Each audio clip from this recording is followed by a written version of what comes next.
नमस्कार, स्वागत आहे तुमचे आमच्या चॅनलमध्ये। आवाज महामुंबईचा, शोध बातमीचा, कौल मनाचा। चला तर मग आमचे चॅनल शेअर करा, लाईक करा आणि सबस्क्राइब करा। धन्यवाद। म्हसळा तालुक्यात धुक्याची सुरुवात। कोकणातील शेतकरी वर्ग पुन्हा शेतात। गेल्या 2 दिवसांपासून तालुक्यात स्वच्छ सूर्यप्रकाश आणि निरभ्र आकाश दिसू लागले आहे। कोकणातून आणि म्हसळा तालुक्यातून पावसाचा पूर्णपणे निरोप झाल्याची लक्षणे दिसू लागली आहेत।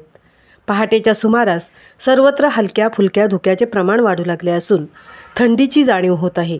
हवामानातील या बदलामुळे तापमानातही घट जाणवू लागली आहे।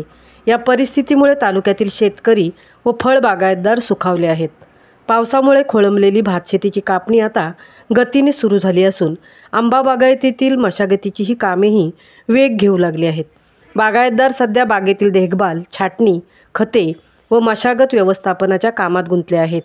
त्यामुळे हळूहळू ग्रामीण भागात पुन्हा एकदा शेतीचा उत्साह आणि हालचाल वाढू लागली आहे।